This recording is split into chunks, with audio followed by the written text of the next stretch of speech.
Yeah, good morning, all the students. Today, let us still go on with our first two lecture concepts only so that you'll be very clear with those topics so that we can move forward without any doubts behind, right? And remember, as usual, you'll have interaction marks. So whenever I ask some questions, you should be able to answer. And suddenly I'll ask somebody to on their video. So you should be attentive and be, say, like well seated in front of your computer, not leaning back, sleeping, or sitting in a bean bag and listening. Don't want all that. You have to sit erect and listen to the classes, all the classes, right?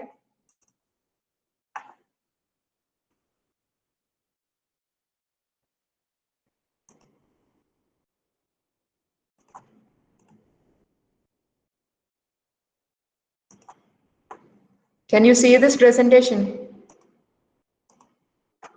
Yes, ma'am. Okay. Okay, in the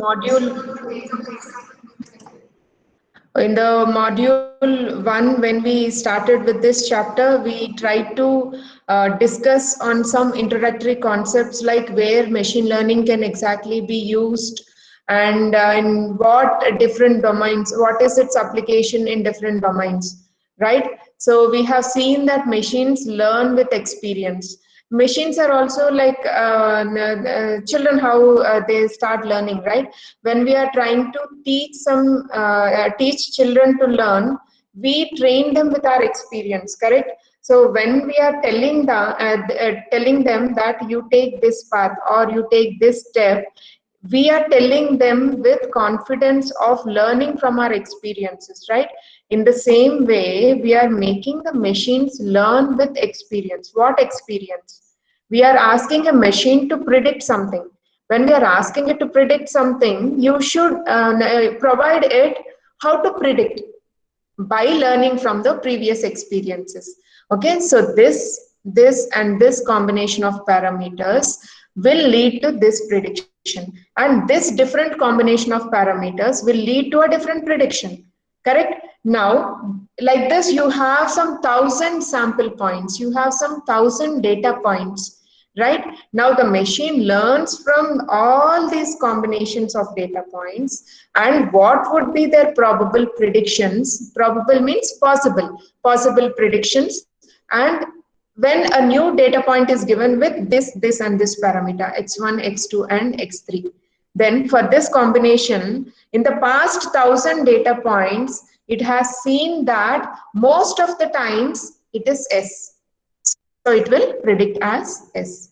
Now for a different combination of parameters, in the past 1,000 data points, it has learned from its experience that it should be predicted as no for this particular combination of parameter. That is why now also it predicts as no. So what is happening here? The machine is learning from experience. The machine is learning from the past data. The machine is learning from the historical data, and it is trying to predict something in the future, which it hasn't seen before. This is called as generalization. It is able to learn from the past experience, and it is able to predict something which it hasn't seen so far, right? This is called as its generalization capability, its generalizability, its generalization ability. Okay, so it is learning from the previous experience, it is learning from the previous data, and it is trying to generalize it to a new data point. It is trying to predict something with a new data point, right? Okay, now the machines learn with experience, and it learns generally in healthcare domain, it learns from medical records, all the previous patients records it will try to find out. Even doctors, right? Whatever they learn from their books, rather than that, they learn from their experience. They treat lots of patients, they come across various combinations of symptoms, and if this and this is the symptom, this would be the disease, and this combination would lead to this particular disease. That is how they learn, right? In the same way, machines also learn from previous medical records, from previous medical history of the patients. And you would have noticed initially COVID symptoms are dry cough, running nose, and all. Now new symptoms started arising, like loose motions, and later losing weight. Some new kinds of symptoms are arising, and all these will be recorded into the medical records. Now the machines will be taught to learn from this medical records, and they will be able to say predict whether a particular COVID patient is a positive patient. Sorry, whether a patient is a COVID positive patient or he is not a COVID positive patient, like that. Okay, so learning from energy usage patterns, learning from user interests, and learning from the demographic factors, to which category they belong, whether they belong to youth or senior citizens or kids, based on that targeting the advertisements. All these machines are able to do only by learning from experience, right? So detailed understanding of information processing algorithms for machine is very much required. No, but at the same time, you should remember that machine learning is not at par with human learning. They don't have emotions. They can't understand emotions, right? They can't understand certain intricacies behind human behavior. But still, day by day, it is progressing. Machine learning technology is progressing day by day. It is evolving into artificial intelligence, deep learning, reinforcement learning. Lots of other topics are coming into picture. Means it is evolving day by day. It is improving day by day. But still, it is not at par with human learning. Now, theoretical understanding of learning is emerging. Yes, we are able to understand the theoretical details behind this machine learning. And machine learning algorithms outperform other approaches in areas such as speech recognition, right? Now we have seen people are talking to Siri and Alexa more than with other people, correct? Because their voice is being recognized, their speech is being recognized, and they're being immediately answered with some certain level of intelligence. Okay, when you say, where am I, Siri? Then it will immediately locate your geographical coordinates, and it will tell you where exactly you are if you have missed some route, right? Or if you want Alexa, play this particular song, or Alexa, play this movie for me. It is recognizing your speech and it is trying to serve your request, correct? That is how machine learning is outperforming in various domains. And machine learning algorithms are being used for knowledge discovery from large commercial databases like equipment maintenance records, loan applications, financial transactions, medical records. Correct. Say loan application. If you are, you will be receiving some messages like your credit score is this much. RBI have given you some credit score. How is it doing? It records your behavior, your financial behavior, how much you spend, how much you save, how quickly you pay your EMI, say installments every month, how strictly you pay your loan installments. All this will be monitored at the central level, and a credit score will be given to you, which will be used by banks later when you try to apply for another loan. They'll see your credit score. Your financial behavior is very reliable, very optimistic.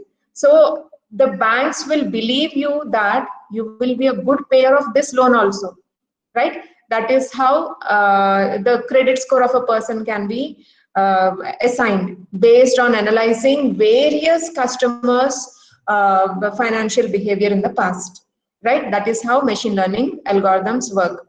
Now, as our understanding increases, we are implementing this machine learning in various computer science and computer technology fields. Now, we have also seen a formal definition for this machine learning problem, right? How do you understand a machine learning task? How do you understand a learning program or a learning problem? That is nothing but a computer program. Why I am emphasizing more on this definition is, only if you understand this, you will understand the complexities behind this machine learning technology, right? That is why you have to understand the basics first very well, so that you can build your steps upon that. Okay, now a computer program is set to learn from experience E. You know very well now what is the experience, right? Past data, historic data. With respect to class of task T, what is the T now? Any prediction or forecasting or classification like this. The task can be predicting customers' transaction, whether it is fraudulent or not, classifying whether a customer will stay loyal to a company or he'll move on, or predicting a particular sale price of a house, or forecasting the weather in a particular location, geographic location, right? All these are tasks. And performance measure P. What is this performance measure? How good is this task performed? How correctly is this task performed? How accurately is this task performed? That is called as performance. Say you are training a machine to play a game. Now, how many number of games it has won? That is its performance, right? How many number of games it has won by compared to the number of games it has lost, right? That will give you the performance of that particular program or machine, or with that is with respect to that learning problem. Okay, now if its performance at task T measured by P improves the experience E. Okay, this completes your definition.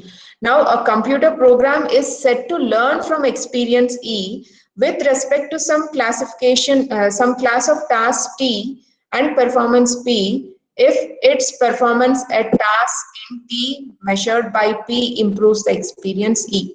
I think now this entire definition is very, very clear for you, because we have seen lots of domains, we have seen lots of areas where this machine learning is being implemented, and you also try to explore some areas where this machine learning hasn't made its impact, hasn't made its influence yet. Correct?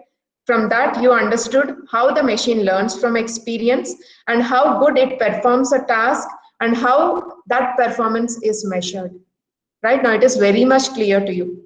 No more doubts so far, right? Now we'll go to example of playing checkers game or forecasting the weather. We'll take the playing checkers game, and we'll later implement this knowledge we have gained to forecasting the weather, right? Now, we have also seen some successful applications of this machine learning in recognizing the spoken words, as I said, in case of Siri, Alexa, and learning to drive an autonomous vehicle. Now, self-driving vehicles are coming on streets, correct? Still, they are being tested rigorously so that they drive as a normal human with utmost care. And learning to classify new astronomical structures. This is being implemented by NASA, where it has lots of celestial object data. Say if the object is round and some dust is around that particular object, then it is a meteor. Or if it is having dust trailing behind, then it is a shooting star. Like that, that machines with NASA will try to predict what kind of celestial object is approaching the earth or going beside the earth, like that, right? So machine learning is being used in order to identify or predict the celestial objects and learn to play world-class backgammon game. Okay, all these, in all these areas machine learning is being used.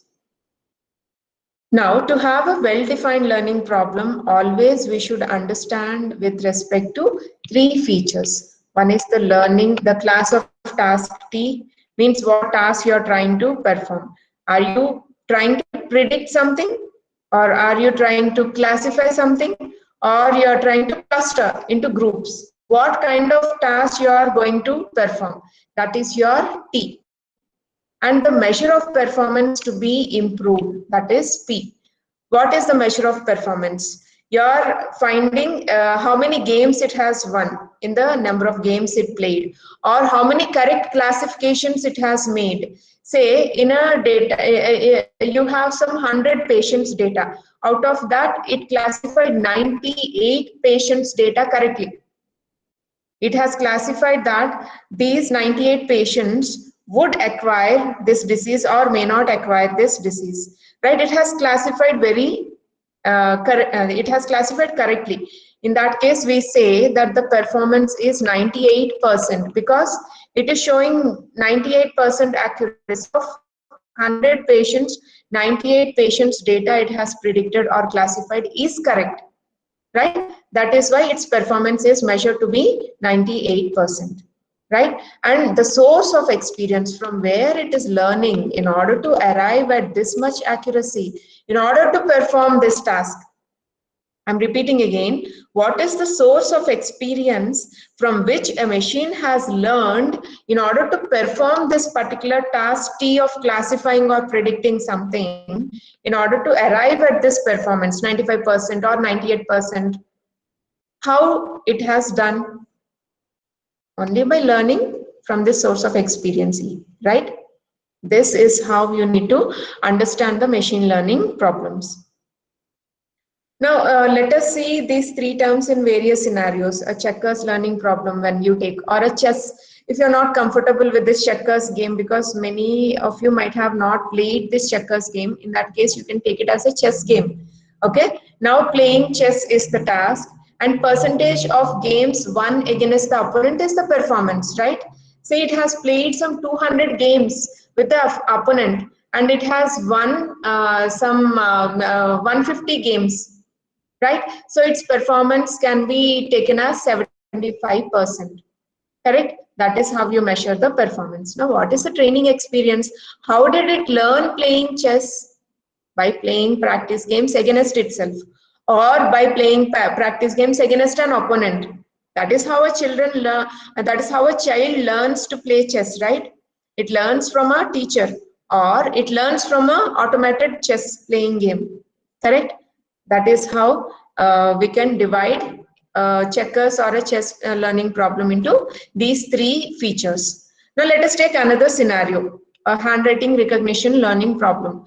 Now the task is to recognize and classify handwritten words within images, right?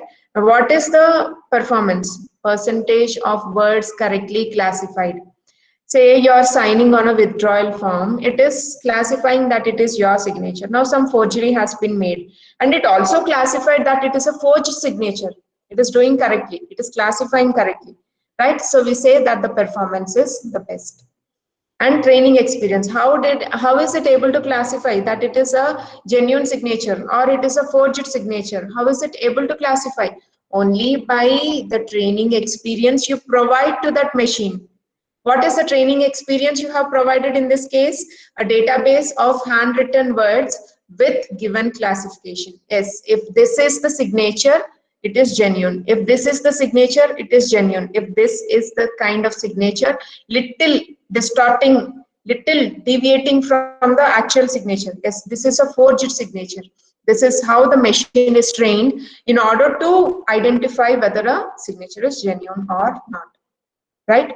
Now, a robot driving learning problem. In this case, what should be the task? Driving on a public 4-lane highways or 6-lane highways using vision sensors. This vision sensors will try to identify what would be the opposite coming vehicles, or what side of the road the particular vehicle is being driven. All this will be taken into consideration. Okay, so the task is driving the vehicle on a 4-lane highway, and what should be the performance? Average distance traveled before an error occurs. Means before making some error, how much distance it is traveling on average. That is the performance. Initially it traveled 20 kilometers before making an error. Now it traveled 100 kilometers before making an error. Now it is traveling 1000 kilometers before making an error. So this is my optimal position I want to attain with this self-driving car, and I have attained this. Now I can release it into market.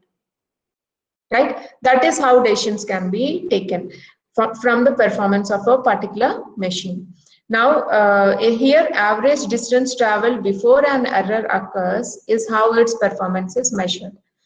Now, in order to perform this way in doing this task, how it gained the experience, what kind of experience the machine got, a sequence of images and the steering commands recorded while observing a human driver. The human driver, while he is driving, the steering commands it records, or the images of the empty road, traffic road, all these images will be fed into the machine. It learns from that experience and it tries to drive the vehicle on a 4-lane highway without performing any errors and tries to maximize the distance of traveling without performing any errors, right? That is how a robot driving learning problem can be defined.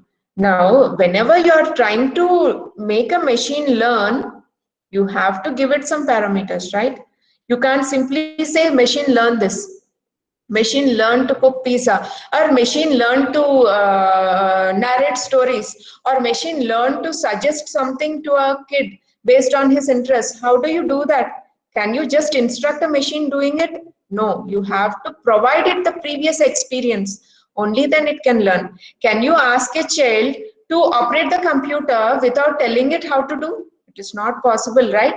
So you have to tell that child these are the methods to operate a computer, and this is how you do programming. You're providing it with some experience. Only then the child will try to learn from that experience and perform a task T with some performance measure P with a given accuracy P. Right? That is how you need to understand a learning problem.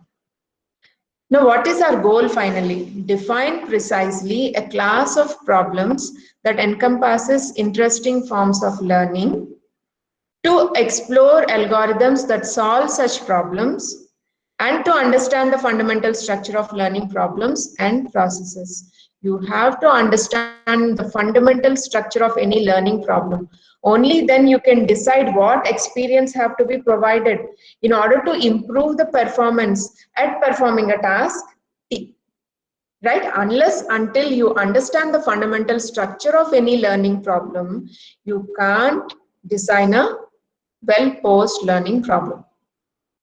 Did you understand this clearly? Now, we have also seen some disciplines where this machine learning has its influence in artificial intelligence, Bayesian methods, computational complexity theory, control theory, information theory, philosophy, psychology, and neurobiology, statistics. All these concepts I have elaborated in my previous lecture. You can just go through, and also it is available in the textbook, right? Now, I just don't want to waste time on this because we have to go on with the next part also in today's class.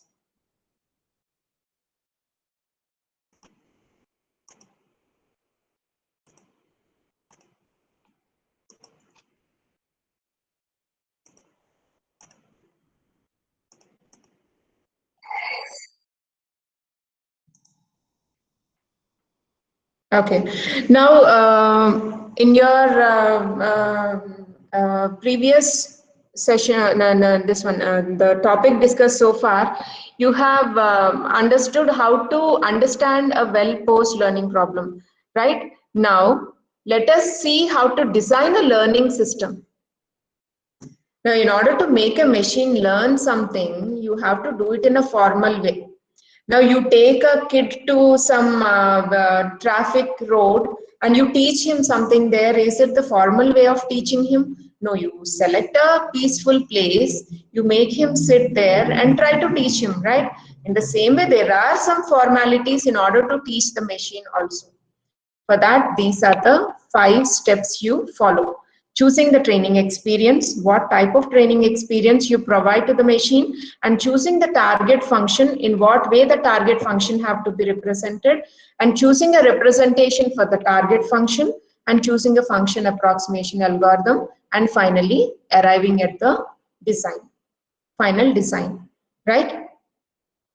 Now try to understand each and every step very carefully, because this is the basic, as I said, which will lay foundation to your understanding later. So you have to be very focused when I'm explaining you about these 5 tasks initially. Okay, now let us go with designing a learning system. In order to understand the basic design issues and the approaches to machine learning, you need to understand the problem, the goal, and the performance measure. So what is the problem here we are taking is designing a program to learn to play checkers or to learn to play chess. Now what is the goal? Why you are teaching it to play chess? Do you simply train something? You should have its future application, right? Only then you train. That is why your goal is to enter it into the world checkers tournament. That is why you're training that machine to play checkers. So your goal is to enter it into world checkers tournament. Now, what is the performance measure? How do you assess its performance? How do you test the performance of that particular machine at playing that game, whether it is chess or checkers? The percent of games it wins in this world tournament. Okay, that is how you assess its performance. If it is winning 95% game, 95 games out of 100, then you say 95%, it is giving 95% performance accuracy. Okay, that is how you understand about a learning system at the beginning. Now your first task is to choose the training experience. How you start teaching someone? By teaching them from your experience, right? When I'm trying to teach you something, first I learn the background details, I learn the particular concept, and I learn it and gain some experience. Now I try to teach you with that experience, correct? Now what kind of experience I am providing you matters a lot, which will make you perform better in the exams, right? So if I'm providing you with a good training experience, you get good marks in the exam. If I provide you with a bad training experience or bad teaching, it will evolve into your bad performance in the exams, right? So the training experience you provide to a machine is very, very important. So the first design choice here is to choose the type of training experience from which our system will learn. Correct? Now, the type of training experience available will have a significant impact on the success or failure of the learner. As I said, students, whether they succeed or fail in that particular subject, depends on the type of training experience the teacher provides to the student or a trainer provides to the machine learning algorithm, right? Okay. Now, one key attribute is whether the training experience provides direct or indirect feedback. What kind of training experience we are trying to provide it, whether it is a direct feedback or indirect feedback. Okay, I'll try to explain this more better to you. If I am teaching to you directly and you are learning, it is a direct feedback to you, right? Because when you are learning something, you get a doubt, you ask me, and I provide my feedback again. So you are getting a direct feedback. What about indirect feedback? I give you the notes. You are not attending the classes. I give you the notes, and I'm not available to you to provide any advice online. Now you're reading from the notes.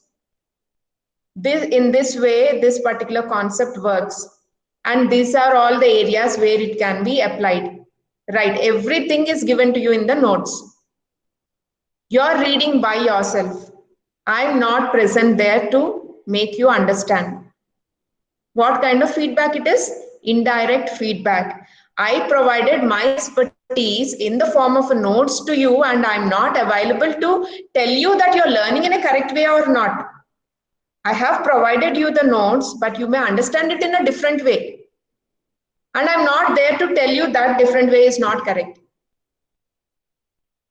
You understood now?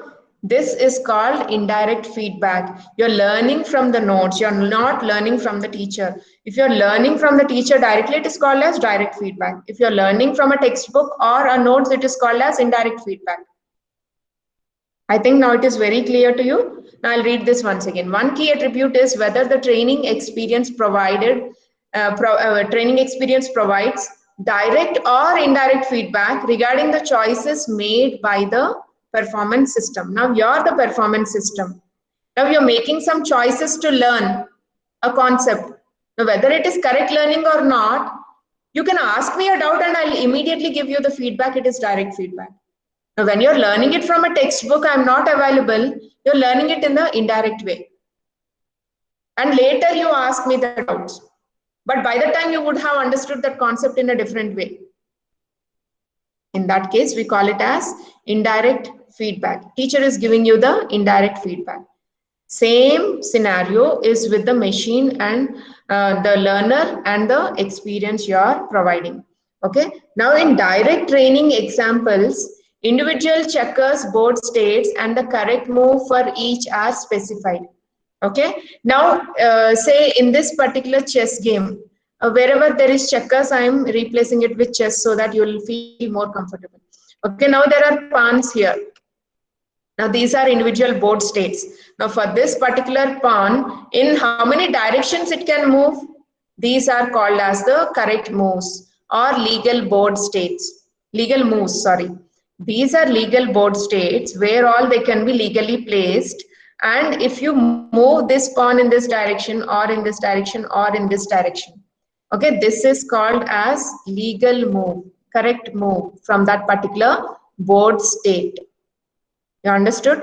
Now, if you're trying to move in a direction and I'm saying, yes, it is correct.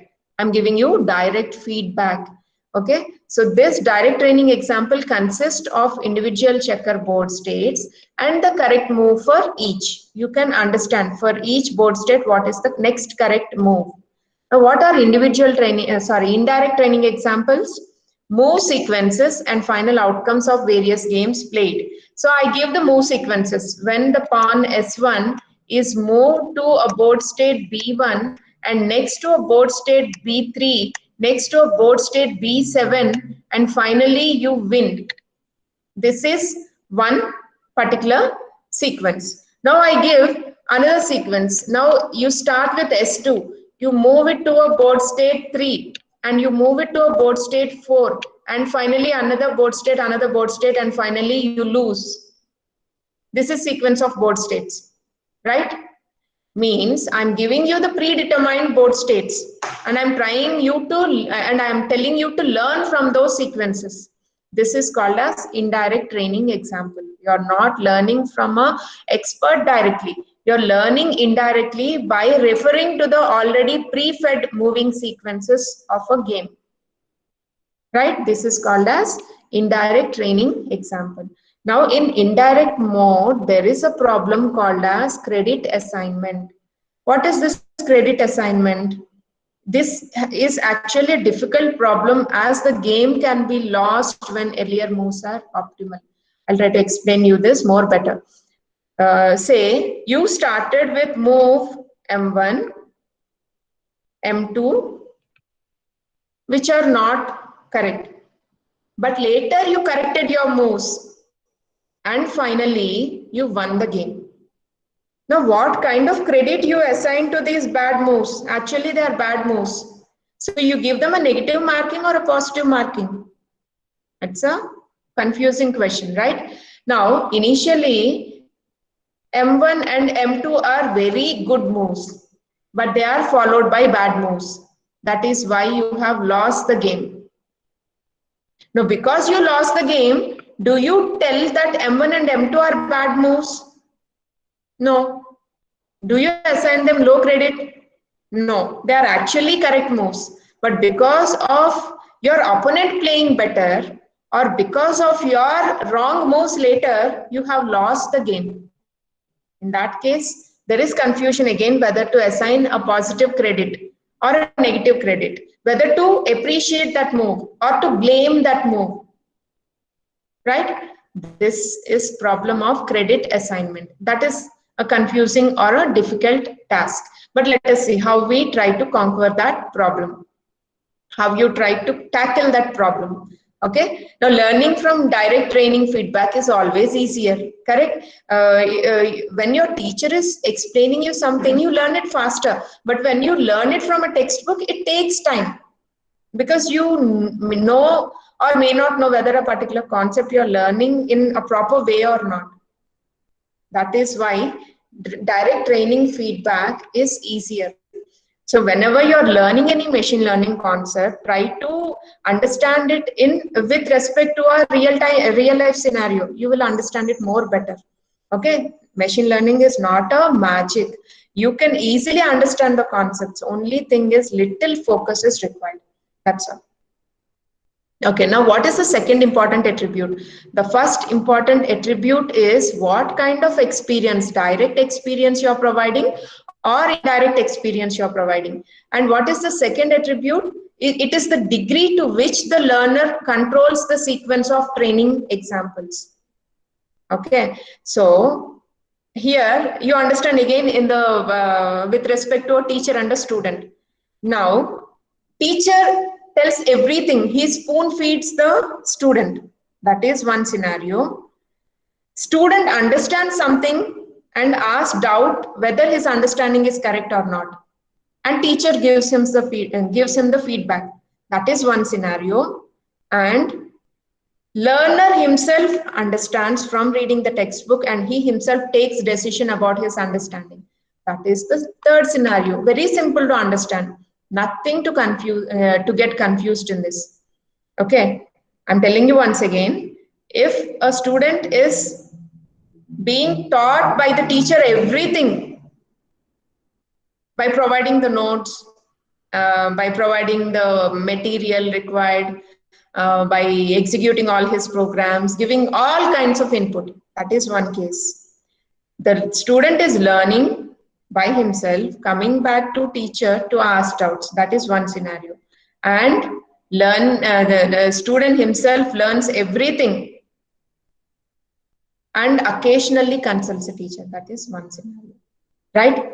Now come back to these 3 points. We'll understand this now very clearly. Second important attribute is the degree to which the learner controls the sequence of training examples. In what way he provides the training. That is very important. Okay. Now the learner might rely on the teacher. Here the learner is a machine, don't forget. Now come back from teacher student example and come to a machine. Now understand it with respect to a machine. Now the learner might rely on teacher to select informative board states and to provide the correct move for each. The teacher or the champion playing the chess will tell the machine, this is the correct board state and this is the correct move and this is the next optimal move and this is the next correct move. Teacher himself says everything. Expert himself train the machine. Okay, this is the degree of control, first degree of control. Next, alternately, the learner might itself propose board states. Learner will propose, this is the next board state it is moving, that it finds particularly confusing. It may or may not know whether that is correct or not. It moves in diagonally left, diagonally right, or forward, and it asks the teacher for the feedback. Ask the teacher for the correct move. Am I making the correct move? If not, correct me. Okay. The champion tends to explain the learner which is the correct move. In the previous case, everything is told by the champion itself. In the second case, machine will take a move and the champion, human champion, will tell whether it is correct or not. Right? And the last case is having complete control over both the board states and training classifications. The learner itself will understand whether it is a correct move or not by playing against itself again and again repeatedly. So it will make a correct move and it will keep track of what moves it has made and finally it has won or not. Yes, it learns from that. Again, in the next case, it will try to optimize its moves. It will try to correct its moves in order to win that game also. right? That is called as complete control over both the board states and the training classifications, whether it is correct or not, whether that move is correct or not, right? So the third important attribute here is the training experience is the third important attribute of the training experience is how well it represents the distribution of examples over which the final system performance P should be measured. Okay, how we can understand this? Say the system plays against itself and learns how to play, and now it is playing with a different machine. Yes, it performs very well. Now it plays with a human expert. It may not perform very well. Why? Because human expert can pose or make it encounter, face some steps which are not seen by it so far. Means what is happening here? It is trained on a different set and it is being tested on a different set, playing with a human expert. So its performance may vary. Remember that. So learning is most reliable, learning is most trustworthy, reliable, gives high performance when the training examples follow a distribution similar to that of future test examples. You're training it on something and you're testing it also on the same type of data. It certainly performs well, but you give a different kind of data which is not having the same distribution as the data on which that particular machine is trained, it may or may not perform well. If it is not performing well, then we say that machine is not generalizing properly. It is not performing well on the unseen data. Correct? So what is the crucial assumption that is made and is being made and also will be made in the future? What is a crucial assumption? What is the most important assumption is the distribution of training examples is identical to the distribution of test examples. They assume like that and they fit the machine learning algorithms to the data and make it to learn from the data. But it has to be violated. I said about this in the previous class also. It has to be violated. You have to test, you have to teach the machine with different kinds of data so that it can generalize well on the unseen data, so that it can work well with the unseen data. Unseen data means it is not trained on the data. It is being tested on that data, but still it has to perform well on that test data. Correct? So this crucial assumption, though it is being made by all the machine learning experts, it has to be violated. If you want a good machine learning application, you have to test your machine on different distributions of data to make it the best fit model or the best fit application. Right? Okay, we have another 10 minutes. Yeah. Now, while choosing this training experience, and in order to proceed with our design, let us assume that our system trains by playing games against itself. For simplicity's sake, let us think that our machine is now learning by playing against itself. Let us not think that it is playing with a human champion, right? Now, let us formulate the problem once again. The problem is playing chess, and how do you measure the performance? Percentage of games won, and what is the experience it has learned from games played against itself, right? Now, in order to complete the design of the learning system, we must choose what? The exact type of knowledge to be learned, what type of knowledge that has to be learned, a representation of this target knowledge, and a learning mechanism, how it has to learn. Say if many of you have given that application of machine learning in agriculture, right? In order to test the soil nutrition. So what type of exact knowledge it has to learn?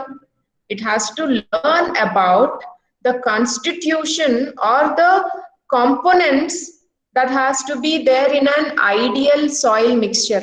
Ideal means very good soil mixture, what should be the component constitution? Nitrogen should be this much, minerals should be this much, iron should be this much, or potassium should be this much.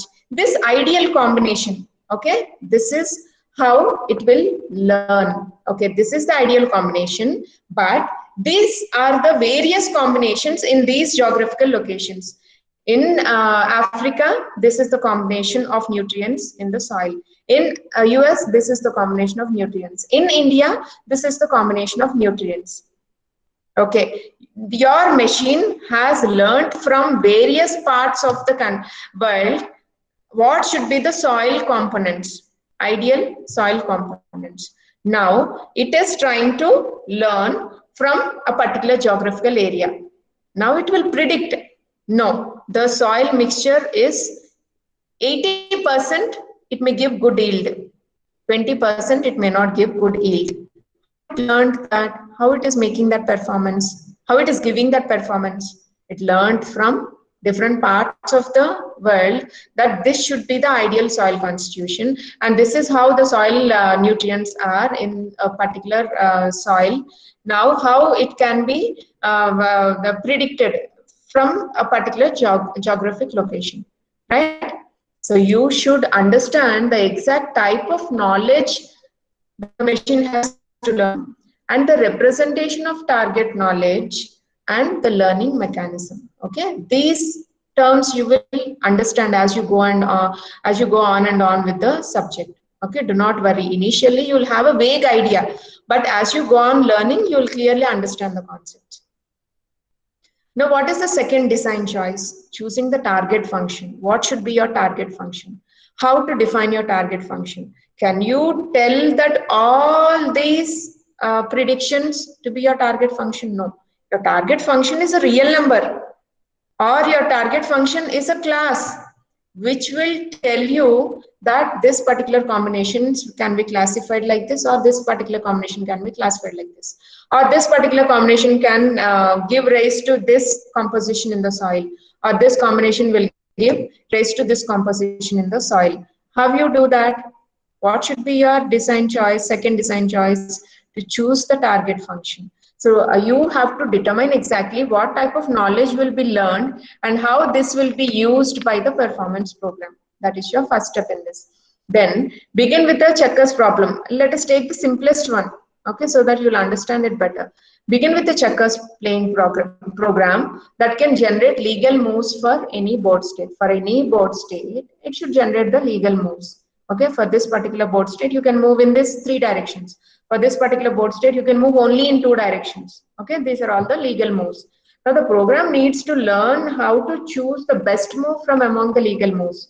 Okay, this particular pawn can move in 3 different directions. Now, which is the best move? It moves in this direction, it may not win the game. But if it moves in this direction, it can win the game. It may win the game, right? So what should be the optimal move? What should be the best move from among the legal moves that have to be decided? Now, many optimization problems are similar to this, right? Now, you know how to perform a task, but in what way it has to be performed to make it more efficient? Say you want to cook noodles. You start tearing the pack, you start cutting the vegetables, then you put the boiling water, then you pour the noodles into that and cook Maggi. It takes 5 minutes. Now, you first put the water for boiling, then you start cutting vegetables, then you pour the noodles, vegetables, everything. You may save 3 minutes of time. That is then you can cook the noodles in 2 minutes as canvassed by the company, right? So what you're doing is you're optimizing. You're trying to put the water for boiling first, which will save your time so that by the time you can cut vegetables and pour the noodles and vegetables together. What you're trying to do here is there are 2 methodologies. One is to put the water later and one is to put the water at the first, which will save your time. That is your optimal way of cooking. Correct? In the same way, there are many methods, many processes for scheduling and controlling manufacturing. But what would be the best method? In order to save the resources, in order to optimally utilize the resources, that has to be found out. When you're doing something, do it in an efficient way, we say. What is that efficient way? What is that optimal way of doing it? That is the target function which you have to decide. Now, given this scenario, choose a legal move, which is a program or a function that chooses the best move for any given board state. So when you take choose move as the function, it is defined as being mapped from the legal board states to the legal moves. Okay, from a board state, what move can be made. Now, improving P at task T is nothing but learning some particular target function. That is your key design choice. Now, let us brief that into a simple function. What is that alternate target function we are giving here?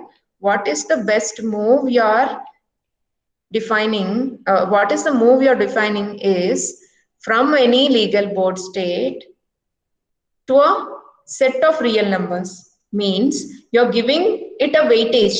If this move is taken, the weight can be given as 5, very good move. If this move is taken, the weight can be given as 2, not that good move. Okay, that is how we are trying to map it to set of real numbers. Now this will be more clear to you when I define this target value.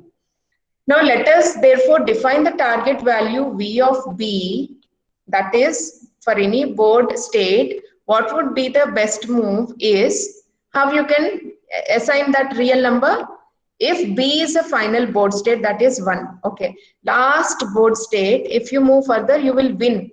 In that case, you can assign that V of B 100. But if B is a final board state that is lost, because of making that move, you are losing. You are giving it a negative mark. Now, if the board state that is drawn, if a final board state B leads to a draw of the game, in that case, you can't decide whether it is a good move or not. In that case, you can give it as 0, right? This is how you can decide of assigning a real value to the moves.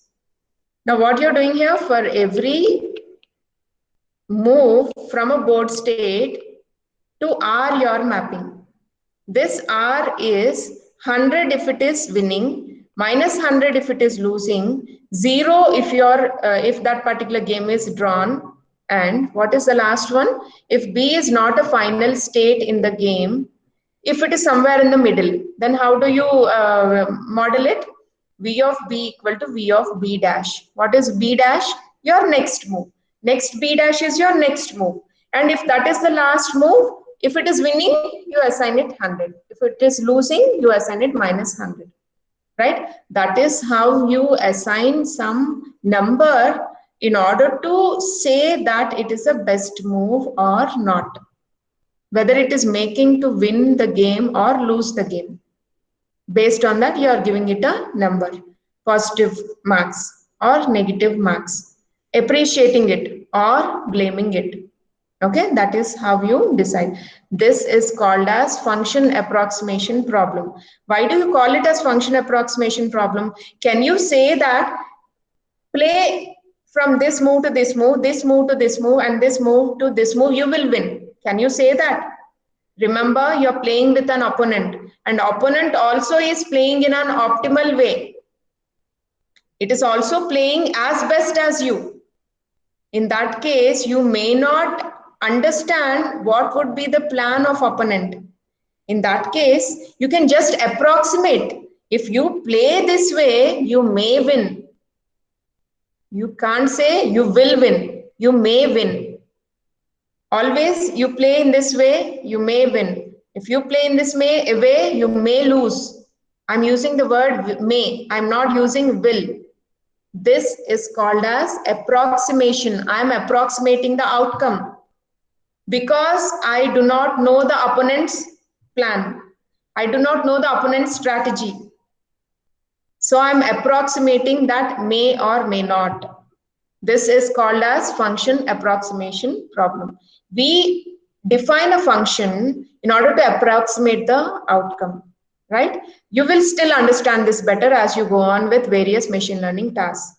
Do not worry. Don't stick to the literal definition that you're not understanding this. But as you go on in the context, you will surely understand how we are doing this. Okay, now in the next session, I hope everything is clear to you by now. In the next session, we'll go on with completing this designing a learning system by choosing a representation for the target function and choosing a function approximation algorithm also, and arrive at a final design. Any questions so far? Students?